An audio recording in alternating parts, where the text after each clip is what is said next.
Ilibing ko ang kapatid ko, 42 taon na ang nakaraan. Angelo ang pangalan niya. Angge, ang tawag namin sa kanya. 19 anyo siya nang mahulog sa bangin ang boss ng Superlines na sinasakyan niya sa Marcos Highway noong Enero 1983 dahil sa malakas na bagyo at ulan. Sinabi sa akin na 17 ang namatay noon. Isa sa kanila si Angge. Kinilala ko ang bangkay niya sa punerarya sa Baguio. 23 anyos pa lang ako noon at kailangan ko pang sabihin kay nanay na wala na ang bunso niyang lalaki. Noong nakaraang Martes, tumawag ang telepono ko ng 12:00 ng madaling araw. Hindi ko kilala ang numero pero 017 ang area code, Manila. Akala ko ayaw ko nang sagutin. Sa 65 anyos, natuto ka ng walang magandang balita ang tumatawag ng ganitong oras. Pero may kung anong nagtulak sa akin na sagutin. Parang yung dating instinct ko kapag nagigising ako noon tuwing may bangungot si Angge noong bata pa siya. Kuya David, si David ba to? Tanong ng boses. Napatuwid ako ng upo sa kama. Biglang bumibilis ang tibok ng puso ko. Matigas ang boses, parang matagal nang hindi nagsasalita. Pero sa ilalim ng pagkaruhnyon, may kung ano na nagpatahimik sa buong katawan ko. Sino to? Tanong ko. May mahinang paghinga sa kabilang linya. Malalim, parang nahihirapan. Ako to, sabi ng boses. Si Angge to. Nabitiwan ko ang telepono. Nanginginig ang mga kamay ko nang binuhat ko ulit. Buhay pa ang linya. Naririnig ko pa rin siyang humihinga. Hindi nakakatuwa to, sabi ko, pumutok ang boses ko. Kung sino ka man, may sakit ka. Namatay ang kapatid ko, 42 taon na ang nakaraan. Alam ko, sagot ng boses. Alam ko kung gaano katagal. Ngayon ko lang nalaman kung sino talaga ako. May nakita ako. Lumang clipping ng dyaryo tungkol sa aksidente ng boss. May larawan ako roon. Pero ang pangalan sa ilalim ay Angelo Santos. Ako yon, di ba? Ako si Angelo Santos. Hindi na ako makahinga. Umiikot ang kwarto. Nasaan ka? Nagawa ko pang itanong. Hindi ko talaga alam. Sa may Recto at Quezon Boulevard daw. Sabi ng iba, ganun ang tawag. Matagal na ako rito. Sa shelter daw ako sa may Carriedo. Pero hindi ko matandaan. Hindi ko matandaan kung paano ako napunta rito. Wala akong maalala mula mga 15 taon na ang nakaraan. Nagising na lang ako sa ospital. Sabi nila nakita ako sa kalsada. Wala akong hindi ko masabi ang pangalan ko. Sabog ang isip ko. Hindi ito totoo. Panloloko lang to. May nakahanap ng pangalan ni Angge at ginagamit para saktan ako. Anong naalala mo? Tanong ko, sinusubukan siya. Wala namang malinaw, pakiramdam lang. Minsan napapanaginipan ko ang malakas na ulan. Sobrang lamig, mga tao sumisigaw. Minsan napapanaginipan ko ang bahay na may asol na pinto. May gumagawa noon ng blueberry pancake tuwing linggo. Napaluha ako noon, mainit at biglaan, dahil naalala ko ang bahay na iyon. Naalala ko ang asol na pintong iyon, at si nanay na walang palya na gumagawa ng pankeke tuwing linggo ng umaga. At palaging doble ang kinakain ni Angge kaysa sa amin. Anong hitsura mo? Tanong ko, halos bulong na ang boses ko. Matanda na, sabi niya. May kalungkutan sa boses niya. Sobrang tanda. Ang mukha ko, hindi ko ma-describe. Parang laging nakalantad sa araw at ulan. Matagal na akong naghihirap. Pero nakita ko tong larawan sa dyaryo nung aksidente. Kahit 42 taon na ang nakaraan, nakita ko. Kita ko ang sarili ko sa mukhang yon.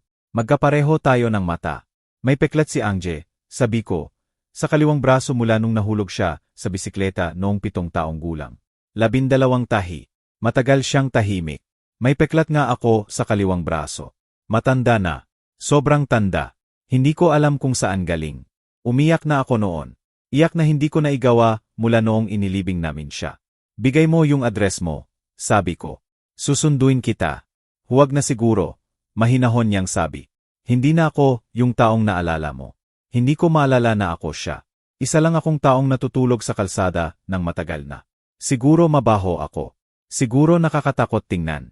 Tinawagan lang kita kasi pakiramdam ko. May dapat makaalam na baka hindi ako talaga namatay sa aksidenteng yon. Na baka nagkamali lang. Sabihin mo kung nasaan ka. Matigas kong sabi. Ngayon din. Binigay niya ang address ng shelter sa may Carriedo. Isinulat ko habang nanginginig ang kamay. 7 oras ang biyahe mula Caloocan papuntang Maynila. Mas matagal kung masama ang traffic. Tiningnan ko ang oasan. 12:15 ng madaling araw. Diyan ka lang, sabi ko. Huwag kang aalis. Alis na ako ngayon. Mga tanghali andyan na ako. Naiintindihan mo. Huwag kang aalis. Sige, mahina niyang sabi. Sige, Kuya David, maghihintay ako. Nawala ang linya. Nakaupo ako sa dilim ng kwarto mga 30 segundo. Sinusubukang unawain ang nangyari. Tapos gumalaw na ako. Nagbihis, kinuha ang wallet at susi. Gumalaw si Sarah sa kama. David, anong nangyayari? Kailangan kong pumunta na Maynila. Sabi ko, parang hindi ko boses. Ngayon, 12:00 ng madaling araw. David, anong nangyari? Tiningnan ko siya. Ang babaeng kasama ko ng 38 taon. At hindi ko alam kung paano sasabihin. Paano mo sasabihin na tumawag sa'yo ang kapatid na inilibing mo 42 taon na ang nakaraan? Ipapaliwanag ko mamaya, sabi ko. Kailangan ko nang umalis. Sorry. Nasa labas na ako bago pa siya makapagtanong ulit. Ang 7 oras na biyahe papuntang Maynila ang pinakamahabang 7 oras ng buhay ko. Pinatay ko ang radyo dahil hindi ko matiis ang ingay. Sabog ang isip ko sa mga posibilidad, sa mga imposibleng bagay. May parte sa akin na kumbinsido na panloloko lang to. Na pagdating ko ron makikita ko lang ang isang manloloko na nakahanap ng detalye tungkol sa buhay ni Anje. Pero may isa pang parte, yung parte na hindi talaga tumanggap na nawala na ang kapatid ko. Sumisigaw na totoo ito. Naalala ko noong araw sa punerarya. 23 anyos lang ako, halos bata pa, at hinila nila ang kumot para ipakita ang mukha na basag-basag at namamaga dahil sa aksidente. 12 oras sa lamig ang katawan bago nila nakuha sa urek. May malaking sugat sa noo, pasa kahit saan. Pero tiningnan ko ang hugis ng mukha, kulay ng buhok, pangangatawan, at sinabi ko, kapatid ko yan. Si Angelo Santos yan. Paano kung nagkamali ako? Paano kung dahil sa gulat at lungkot, mali ang kinilala ko? Pakiramdam ko sa suka ako. Kasi kung totoo yon, buhay si Ange this whole time. Buhay at naghihirap, nag-iisa, hindi alam kung sino siya. Habang ako, nagpatuloy ang buhay ko, nag-asawa kay Sarah, nagkaanak, nagtrabaho, nagdiwang ng birthday at Pasko at anniversary. Habang si nanay namatay 10 taon na ang nakaraan, nagluluksa pa rin sa bunso niya. Mas binilisan ko pa ang pagmamaneho. Nakarating ako sa Maynila ng 11:30 ng umaga. Ang rekto at paligid ay eksakto sa narinig ko. Mas malala pa. Mga nakasara ang tindahan. Taong nakahiga sa pintuan. Karayom sa bangketa. Dito pala nakatira ang kapatid ko. Nakita ko ang shelter sa Carriedo. Mababa, kulay abo, parang matagal nang nakatayo. Bukas ang pinto. Sa loob, amoy panglinis na sinusubukang takpan ang amoy ng maraming taong hindi naliligo sa maliit na lugar. May babaeng nakaupo sa desk malapit sa pinto.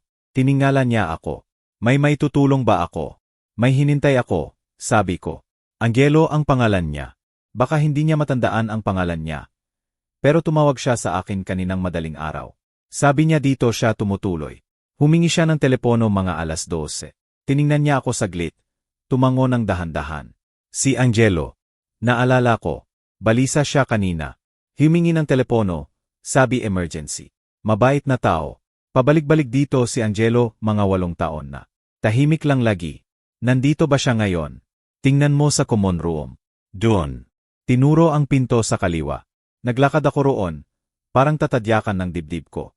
Malaki ang common room. Mga upuan at mesa na hindi magkapareho. Telebisyon na mahina ang tunog sa isang sulok. Mga 10 tao. Karamihan tumingin nang pumasok ako. Maingat ang mga mata. Tapos nakita ko siya. Mag-isa siyang nakaupo sa mesa malapit sa bintana. Nakatalikod sa akin. Nakita ko ang kulay abo na buhok. Mahaba na kaysa dapat. Nakapusot. Nakasuot ng plaid na polo na lumana. Balikat na kayukot na parang gusto maliitin ang sarili. Dahan-dahan akong lumapit. Parang hindi gumagana ng maayos ang mga paa ko. Ange, sabi ko. Humarap siya. Walang kahit katulad ang mukha niya sa naalala ko. Ang lalaking ito ay magalaw at pagod. Malalim ang guhit sa paligid ng mata at bibig. Kayumanggi ang balat na parang laging nakabilad. May bagong peklat sa kaliwang pisngi na wala noon. Parang 70 anyos, hindi 61. Pero ang mata, Diyos ko, pareho ang mata. Kayumanggi na may gintong specs, eksakto sa mata ni tatay, eksakto sa mata ni Anje. Kuya David, sabi niya, pumutok ang boses. Hindi ako makapagsalita. Tinitigan ko lang siya. Ang lalaking ito na maaring kapatid ko. Ang multo mula 42 taon na ang nakaraan. Tumayo siya ng dahan-dahan. Parang masakit ang mga kasukasuan.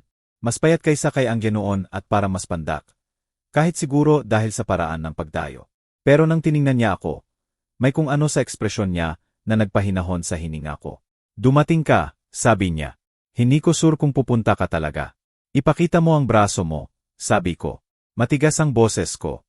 Yung kaliwa. Nagdalawang isip siya. Tapos itinupi ang manggas. Doon, sa braso niya, may peklat, luma at kupas na. Pero hindi mapagkakamalian, mga 4 na pulgada, eksakto kung saan ang peklat ni Angge. Nang hina ang mga tuhod ko, hinawakan ko ang gilid ng mesa para hindi matumba. Kailangan ko sigurong maupo, sabi ko. Hinila niya ang upuan para sa akin at bumagsak ako roon. Naupo siya ulit sa harap ko. Maingat akong tinitingnan na parang tatakbo ako anumang oras. Kwento mo tungkol sa aksidente ng boss, sabi ko. Anong naalala mo? Hindi ko naalala ang mismong aksidente. Mahina niyang sabi. Pero may bangungot ako. Palagi pareho. Nasa bus ako. Malakas ang ulan. Sinusubukan ng driver na magpreno. Pero nadudulas. Tapos sumisigaw ang mga tao at sobrang lamig. Sobrang lamig na akala ko mamamatay ako sa lamig tapos wala na. Dilim na lang ng matagal. Kinuskos niya ang mukha niya ng 2 kamay. Ang susunod na malinaw ko, nagising ako sa ospital. Sabi ng nurse, nakita ako sa kalsada, walang malay. Sabi nila, nabugbog ako, ninakawan. Pero hindi ko rin naalala yon. Wala akong maalala. Hindi pangalan ko, hindi kung saan ako galing, wala.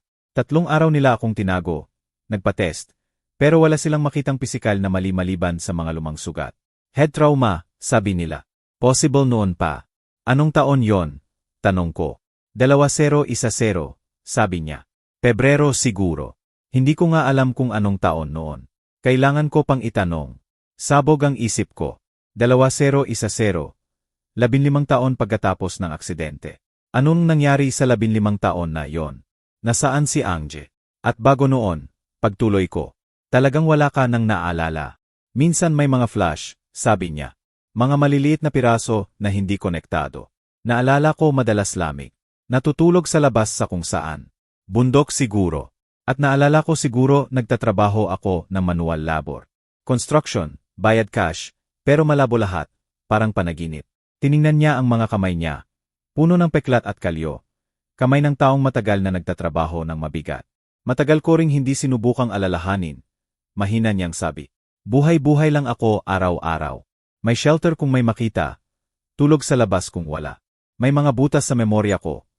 Kahit sa huling 15 taon. Minsan mapapansin ko na lumipas ang mga linggo, pero hindi ko maipaliwanag kung saan. Sabi ng mga doktor sa free clinic, maaring may dissociative disorder ako dahil sa trauma. Kailan ka nagsimulang subukang magbalik tanaw? Tanong ko.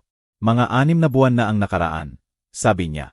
May nakilala akong volunteer sa shelter. Nag-aayos siya ng lumang dyaryo para i-recycle. Pinakita niya sa akin ang 1 Enero, 1983. Sabi niya, di ka makapaniwala, 40 taon na to. May kung anong pumatak sa akin sa petsa na yon. Parang may ibig sabihin. Kinuha niya sa bulsa ang maingat na nakatuping piraso ng dyaryo. Dilaw na dilaw na. Binuksan niya ng mahina, parang matutunaw, at inabot sa akin. Front page tungkol sa aksidente ng boss. 17 patay sa trahedya sa highway. At doon sa maliit na grid ng mga biktima, ang mukha ni Angge, bata pa, nakangiti, graduation picture na ibinigay ni nanay sa dyaryo. Matagal kong tinitigan tong larawan, sabi niya, at may pumatak. Kilala ko tong mukha, hindi sa salamin. Hindi na ako ganito katanda, pero mula sa malalim na parte ko, at ang pangalan sa ilalim, Angelo Santos. Paulit-ulit kong sinabi, Angelo, Angge. At tama ang pakiramdam. Parang pangalan ko talaga. Tinitigan ko ang clipping, ang batang mukha ng kapatid kong nakangiti, pabalik sa akin. Naghanap ako ng ibang impormasyon, pagpapatuloy niya. May library malapit dito. Tinulungan ako ng librarian maghanap ng lumang records. Nakita ko ang obituary. Nakita ko ang listahan ng nakaligtas na pamilya. Naroon ang pangalan mo, David Santos, kapatid.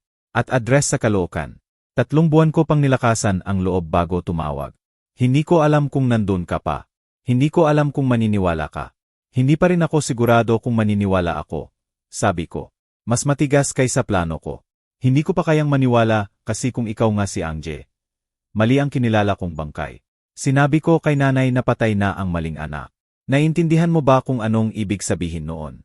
Napapitlag siya, pero tumango. Sorry. Pasensya na talaga. Alam ko, hindi ko maimagine kung anong nararamdaman mo. Patay na si nanay, sabi ko. Narinig kong pumutok ang boses ko. 10 taon na. 32 taon siyang nagluksa sa'yo. Hindi siya nakabangon. At kung ikaw talaga si Angje, namatay siya nang hindi alam na buhay ka. Tumulo ang luha ko. Wala na akong pakialam kung sinong makakita. Ang lalaki sa harap ko, si Angje, marahil si Angje, umiyak din. Tahimik na luha sa magalaw niyang mukha. Sorry, bulong niya. Pasensya na talaga. Nakaupo kami roon sa common room ng shelter. 2 matandang lalaki na umiyak habang nagdadaan ang mga tao at nagkunwaring hindi napapansin. Sa wakas, pinahid ko ang mukha ko sa manggas at tiningnan siya. Talagang tiningnan. Kailangan nating magpadna test, sabi ko. Iyon lang ang makakapagsabi talaga. Tumango siya. Sige, gusto ko ring malaman. Kailangan ko ring malaman. Kinuha ko ang cellphone at naghanap. May laboratory sa downtown Manila na same-day DNA testing. Private, mahal. Pero 48 oras lang ang resulta. Tinawagan ko at nagset ng 3 oras ng hapon. Halika, sabi ko, tumayo. Tapusin na natin to. Tumayo rin siya, matigas ang galaw. Habang naglalakad kaming palabas ng shelter, napansin ko kung gaano siya kapandak sa akin ngayon. Halos magkasing taas lang kami noon nang mamatay siya. O akala ko namatay. Ngayon, mga 3 pulgada ang agwat. Pero ang mga taon ng gutom at hirap sa kalye ay ganyan ang epekto sa tao. Tahimik kaming nag-drive papunta sa labpanay, tingin ko sa kanya sa passenger seat. Sinusubukang makita ang kapatid ko sa estrangherong ito. Minsan nakikita ko sa hugis ng tainga niya, sa paraan ng pagguskos ng hinlalaki sa mga daliri kapag kinakabahan. Ugali ni Angje noon palagi. Minsan, parang ibang tao talaga. Simple lang ang DNA test. Cheek swab kaming 2, papeles, bayad. Sabi ng technician, tatawagan ako sa loob ng 48 oras. Paglabas ng lab, napagtanto kong hindi ko pa naiisip kung ano ang susunod. Saan ka matutulog ngayong gabi? Tanong ko. Sa shelter siguro. Doon pa rin. Tiningnan ko siya, ang lalaking ito na maaring kapatid ko. Nakatayo sa kanto sa damit na suot ng paulit-ulit at sapatos na sira na. At hindi ko kayang iwan siya roon. Halika, sabi ko. Kukuha ako ng hotel. Doon ka matulog sa akin. Hindi mo kailangang gawin yan. Alam ko. Halika. Nakahanap ako ng hotel malapit sa Luneta. Kwarto na may 2 kama. Binigyan kami ng masamang tingin ng clerk. Ako nakamaliniis na damit at siya parang galing sa kalye. Pero wala akong pakialam. Cash ang binayaran ko at kinuha ang susi. Sa kwarto, nag-order ako ng pizza habang naliligo siya. Halos 45 minuto siya roon. Paglabas niya, basa at malinis ang buhok, nakaslick back, at nag-ahit ng bigote. At bigla ko ng mas malinaw na nakita. Hugis ng mukha, panga ni Angje. Kumain kami ng pizza na halos tahimik. Mahina ang tea sa background. Sa wakas, nagsalita siya. Salamat, sabi niya. Sa lahat ng ito, sa hindi mo ako tinaboy, sa pagsubok man lang. Hindi pa ako sigurado kung anong paniniwala ko, sabi ko. Pero kailangan kong malaman kahit paano. Tumango siya. Pwede ba kitang tanungin? Ano? Ano ako noon? Nung ako pa si Angje. Parang sinuntok ako ng tanong. Nilagay ko ang pizza at sumandal sa headboard. Mabuti ka, sabi ko pagkatapos ng ilang sandali. Talagang mabuti. Mabait. Iyakin ka kapag nakakakita ng patay na pusa sa kalsada. Gusto mo maging veterinaryo. Papasok ka pa lang ng college sa Manila noong Setyembre na yon. Sobrang excited ka. Nakita ko ang luha sa mata niya ulit. Nakakatawa ka, pagpapatuloy ko. Palaging kinapatawa si nanay kahit masama ang pakiramdam niya. At matapang ka. Noong umalis si tatay, 12 anyos ka pa lang. Sinabi mo sa akin okay lang tayo. Sabay tayo mag-alaga kay nanay, at ginawa natin. Sana maalala ko, bulong niya. Sana maalala ko kung sino ako noon. Maalala mo rin, sabi ko. Kapag sigurado ka na sa sarili mo, babalik din. Pero hindi ako sigurado kung paniniwalaan ko rin yon. Noong gabing yon, gising ako sa kama ng hotel. Pinapakinggan ang hininga niya sa kabilang kama. Matatag, malalim. Hininga ng taong sa wakas ay nakakita ng ligtas na matulugan. Naisip kong tawagan si Sarah. Pero hindi ko alam kung anong sasabihin. Paano mo i-explain sa telepono? Kaya nag-text na lang ako. Okay lang ako. Ipapaliwanag ko pag-uwi ko. Mahal kita. Agad siyang nag-reply. Mahal kita rin. Ingat ka. Kinabukasan, hindi kami gaanong nag-usap. Nag-almusal sa karinderya. Pinanood ko siyang kumain na parang ilang buwan nang hindi nakakakain ng maayos. Na totoo naman. Tapos naglakad kami sa luneta.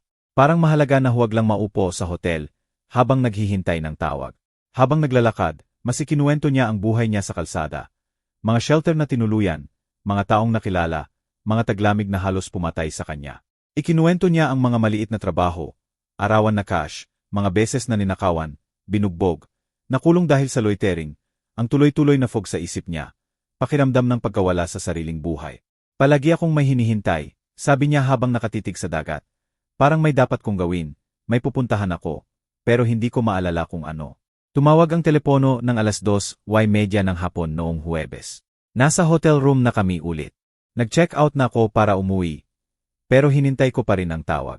Sa ikalawang ring pa lang, sinagot ko. Hello, Ginoong Santos.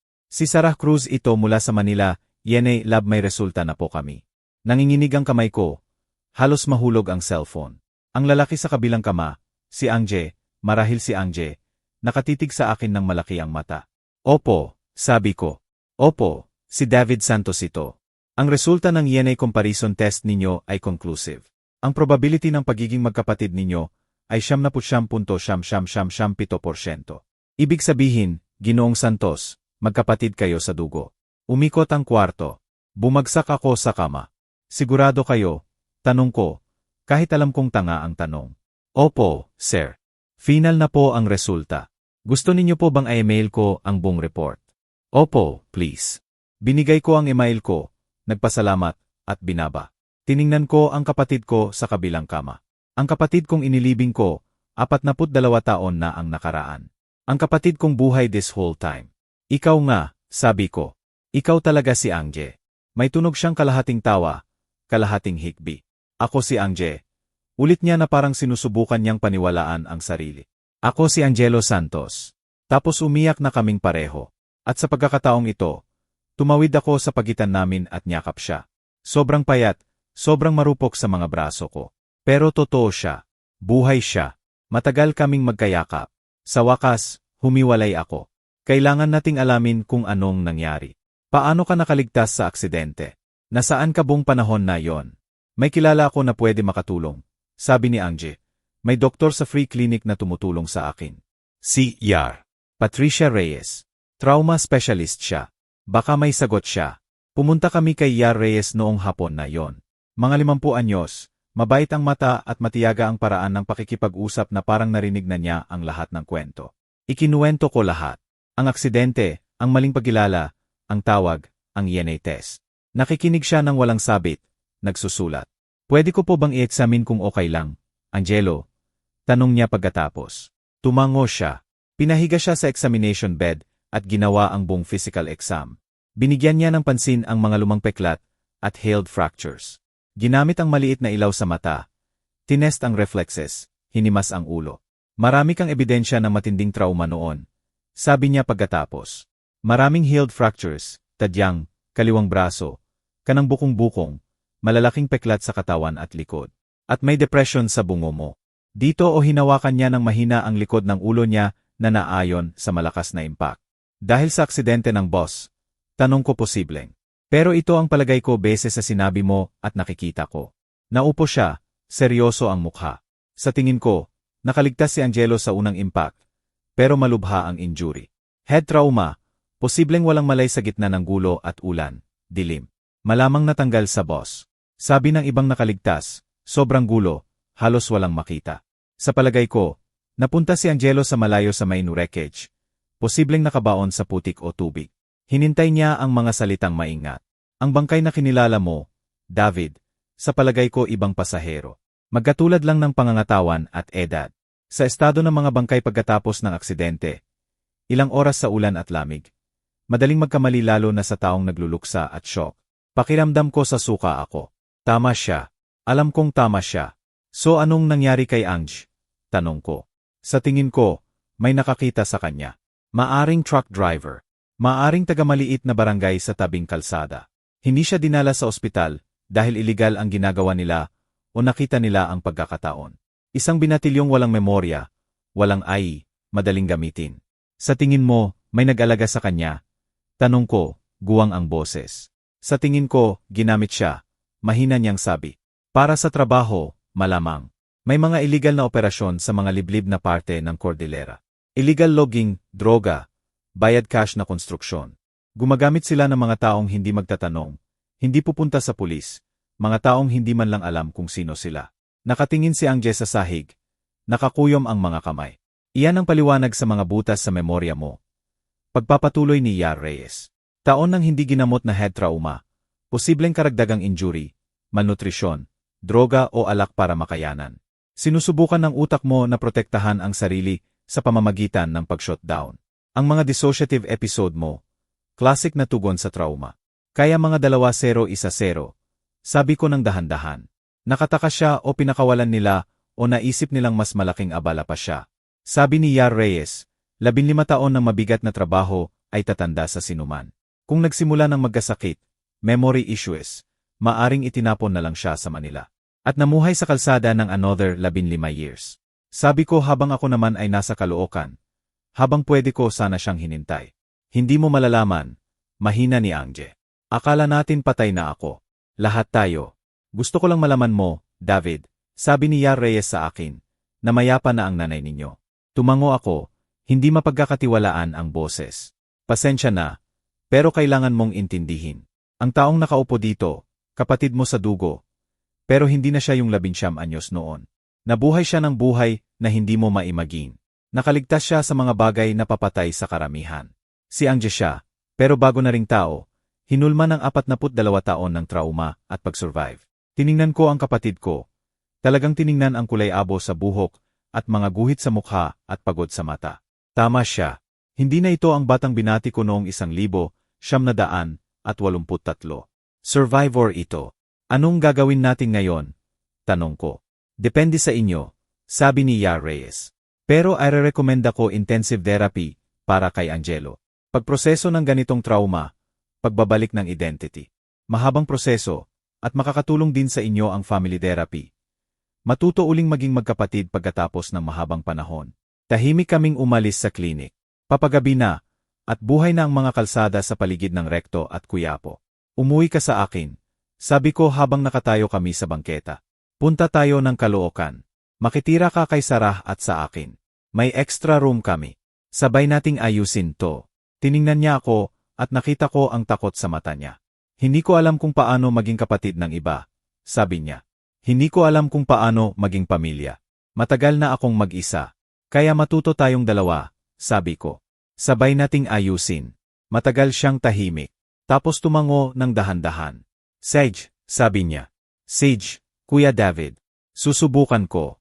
Umuwi kami sa Caloocan kinabukasan ng umaga. Iba ang pakiramdam ng 7 oras na biyahe ngayon. Panay tingin ko sa kanya sa passenger seat. Ang kapatid kong bumalik mula sa mga patay. Hindi kami gaanong nag-usap. Pero komportable ang katahimikan. Pagdating sa bahay, naghihintay si Sarah sa balkonahe. Tinawagan ko siya kagabi, ipinaliwanag lahat. Umiyak siya sa telepono, sabi dalhin ko siya pauwi. Bumaba siya sa hagdan pagbaba namin ng kotse. At tiningnan si Angge ng matagal. Tapos binuka ang mga braso. Welcome home, Ange, sabi niya.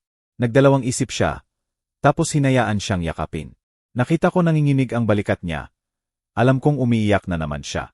3 buwan na ang nakaraan mula noon. Hindi naging madali. Halos gabi-gabi may bangungot si Angge. Nahihirapan siya sa maraming tao. Malalakas na ingay, matagal na nasa loob. 2 beses sa 1 linggo ang therapy niya. At unti-unti naming pinoproseso ang mga dekada ng trauma.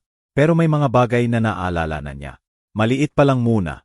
Lasang blueberry pancake ni nanay. Pangalan ng aso namin noong maliit pa kami. Amoy ng bahay tuwing tag-araw. Noong 1 linggo, naalala niya ang Pasko noong 8 taong gulang siya. Naalala ang bisikletang ipinag-ipunan ko para sa kanya. Parang siya na ako ulit. Sabi niya kahapon habang nakaupo kami sa likod ng bahay. Pinapanood ang paglubog ng araw sa lawa. Parang si Angge, hindi lang taong may yenay niya. Parang talagang nagiging siya ulit ako. O baka bagong tao na kasama siya. May sense ba yon? Sabi ko, may sense. Nakilala na siya ng mga anak ko, 2 babae at 1 lalaki. Mga pamangkin niya na hindi niya alam noon. Maingat sila, kuryoso, mabait. Ang apo kong 5 taong gulang, napagpasyahan niyang si Ange ang best friend niya. Mas madalas nang ngiti ni Ange kapag kasama ang mga bata. Nag-usap kami tungkol sa puntot. May lapida pa ring may pangalan ni Ange sa sementeryo sa Caloocan. Pinag-usapan namin kung alisin o babaguhin o iwan na lang bilang alaala sa dating Ange. Wala pang desisyon. Walang nagmamadali. Noong nakaang linggo, nag-part-time si Ange sa isang plant nursery. Magaling siya sa halaman. Natuklasan niyang hindi nagtatanong ang mga halaman. Hindi humuhusga. Umuwi siyang may dumi sa kuko at mga kwento tungkol sa mga customer. Natututo siyang maging tao ulit. At natututo rin ako. Natututo akong hindi ganoon ang grief sa akala natin. 42 taon akong nagluksa sa kapatid ko at nandito na siya. Pero nararamdaman ko pa rin ang pagkawala ng dating siya. Nagluluksa pa rin ako sa 19 anyos na sumakay sa bus na iyon. Nagluluksa ako sa buhay na dapat sana ay nagkaroon siya. Pero nagpapasalamat din ako kasi buhay siya. Sa kabila ng lahat, nakaligtas siya. At baka iyon ang pinakamahalaga. Tinanong niya ako noong isang araw kung sinisisi ko ba ang sarili ko sa maling pagkilala sa bangkay. Araw-araw, honest kong sagot. Araw-araw mula nang tumawag ka. Huwag, sabi niya. 23 anyos ka lang. Kakabawas mo lang ng kapatid. Ginawa mo ang lahat ng kaya mo. Dapat mas tiningnan ko ng maigi. Kung ginawa mo, baka hindi na nila ako nakita. Baka namatay na ako sa bundok. Nagtatrabaho para sa kung sino man ang kumuha sa akin. At least ngayon, nandito ako. Buhay ako. At may kapatid akong nag-drive ng 7 oras sa gitna ng gabi dahil may nagsabi ng pangalan niya. Tama siya, sa palagay ko. Sinusubukan kong patawarin ang sarili ko. Mas mahirap kaysa sa akala. Minsan gabi, nakahiga ako at naiisip ang lahat ng taon na nawala. Lahat ng birthday at Pasko. Lahat ng sandaling dapat sanay magkasama tayo. Naiisip ko si nanay at kung gaano siya kasaya kung alam niyang buhay siya. Iyon ang pinakamahirap. Ang malaman niyang namatay siya nang hindi alam. Pero naalala ko ang sinabi ni Yar Reyes. Ang nakaraan ay nakaan na. Hindi natin mababago. Ang kaya lang natin ay magpatuloy. Kaya iyon ang ginagawa namin araw-araw. Sandali-sandali. Natututong maging magkapatid ulit. O marahil natutong maging magkapatid sa unang pagkakataon dahil iba na tayong dalawa ngayon. Kagabi, habang nakaupo kami sa balkonahe pagkatapos ng hapunan, tumingala si Ange sa mga bituin. Sa tingin mo ba alam ni nanay? Tanong niya. Kahit saan siya ngayon, alam kaya niyang buhay ako. Sa tingin ko alam niya, sabi ko. Sa tingin ko binabantayan kanya buong panahon. Pinananatiling buhay hanggang makita mo ulit ang daan pauwi. Ngumiti siya. Bihira pa rin ang ngiti niya. Pero madalas na ngayon. Salamat at sinagot mo ang telepono, sabi niya. Ako rin, Ange. Ako rin. At totoo yon. Sa kabila ng lahat, ang sakit, kalituhan, lungkot na kasama pa rin ng tuwa. Nagpapasalamat ako kasi bumalik ang kapatid ko mula sa mga patay. At himala yon na hindi ko akalain na makikita ko pa. May natutunan ako sa lahat ng ito. Natutunan kong hindi tanga ang pag-asa, kahit mukhang imposible. Natutunan kong mas matatag ang mga tao kaysa sa akala natin. Natutunan kong ang pamilya ay hindi lang tungkol sa pinagsaluhan na alaala. Tungkol ito sa pagpili na dumating araw-araw, kahit mahirap. At natutunan kong hindi huli ang lahat para sa pangalawang pagkakataon. Natututo pa ring hanapin ni Ange ang sarili niya. Maaring hindi niya maalala lahat. Maaring dalhin niya habang buhay ang mga peklat ng mga taong nawala. Pero nandito siya. Buhay siya. Umuwi siya. At sapat na yon. Higit pa sa sapat. Iyon na ang lahat. 3 buwan na ang nakaraan mula noon. Hindi naging madali. Halos gabi-gabi may bangungot si Ange. Nahihirapan siya sa maraming tao, sa malalakas na ingay, sa matagal na nasa loob ng bahay. 2 beses 1 linggo ang therapy niya. At unti-unti naming pinoproseso ang mga dekada ng trauma. 1 sesyon. Pero may mga bagay na naaalala na niya. Maliit pa lang muna, lasa ng blueberry pancake ni nanay. Pangalan ng aso namin noong bata pa kami. Amoy ng bahay tuwing tag-araw. Noong 1 linggo, bigla niyang naalala ang Pasko noong 8 taong gulang siya. Naalala niya ang bisikletang ipinag-ipunan ko para sa kanya. Parang siya na ako ulit. Sabi niya kahapon habang nakaupo kami sa likod ng bahay. Pinapanood ang paglubog ng araw sa lawa. Parang si Ange talaga. Hindi lang taong may yenay niya. Parang talagang nagiging siya ulit ako. O baka bagong tao na kasama na siya. May sense ba yon? Sabi ko. May sense na may sense. Nakilala na siya ng mga anak ko. 2 babae at 1 lalaki. Mga pamangkin niya na hindi niya alam noon. Maingat sila, kuryoso, pero mabait. Ang apo kong 5 taong gulang, napagdesisyunan niyang si Ange ang bagong best friend niya. Mas madalas nang ngiti ni Ange kapag kasama ang mga bata. Nag-usap kami tungkol sa puntot. May lapida pa ring may pangalan ni Angelo Santos sa sementeryo dito sa Caloocan. Pinag-usapan namin kung alisin ba, babaguhin, o iwan na lang bilang alaala sa dating Ange. Wala pang desisyon. Walang nagmamadali. Noong nakaang linggo, nag-bar-time si Ange sa isang garden center malapit sa amin. Magaling siya sa halaman. Natuklasan niyang hindi nagtatanong ang mga halaman. Hindi humuhusga. Umuwi siyang may dumi sa kuko at mga kwento tungkol sa mga customer. Natututo siyang maging tao ulit. At natututo rin ako. Natututo akong hindi ganoon ang grief sa akala natin. 42 taon akong nagluksa sa kapatid ko at nandito na siya. Pero nararamdaman ko pa rin ang pagkawala ng dating siya. Nagluluksa pa rin ako sa 19 anyos na sumakay sa bus na iyon. Nagluluksa ako sa buhay na dapat sanay nagkaroon siya. Pero nagpapasalamat din ako kasi buhay siya. Sa kabila ng lahat, nakaligtas siya. At baka iyon ang pinakamahalaga. Tinanong niya ako noong isang araw, "Kuya, sinisisi mo ba ang sarili mo dahil mali ang kinilala mong bangkay?" Araw-araw, honest kong sagot. Araw-araw mula nang tumawag ka. "Huwag," sabi niya. 23 anyos ka lang noon. Kakabawas mo lang ng kapatid. Ginawa mo ang lahat ng kaya mo. Dapat mas tiningnan ko ng maigi. Kung mas tiningnan mo, baka hindi na nila ako nakita. Baka namatay na ako sa bundok. Nagtatrabaho para sa kung sino man ang kumuha sa akin. At least ngayon, nandito ako. Buhay ako. At may kapatid akong nag-drive ng 7 oras sa gitna ng gabi. Dahil may nagsabi lang ng pangalan niya. Tama siya, sa palagay ko. Sinusubukan kong patawarin ang sarili ko. Mas mahirap kaysa sa akala. Minsan gabi, nakahiga ako at naiisip ang lahat ng taon na nawala. Lahat ng birthday, Pasko, mga sandaling dapat sanay magkasama tayo. Naiisip ko si nanay at kung gaano siya kasaya kung alam niyang buhay si Ange. Iyon ang pinakamahirap. Namatay siya nang hindi alam. Pero naalala ko ang sinabi ni Yar Reyes. Ang nakaraan ay nakaan na. Hindi natin mababago. Ang kaya lang natin ay magpatuloy. Kaya iyon ang ginagawa namin, araw-araw, sandali-sandali, natututong maging magkapatid ulit. O marahil natututong maging magkapatid sa unang pagkakataon. Dahil iba na tayong dalawa ngayon. Kagabi, habang nakaupo kami sa balkonahe pagkatapos ng hapunan, tumingala si Ange sa mga bituin. Sa tingin mo ba alam ni nanay? Tanong niya.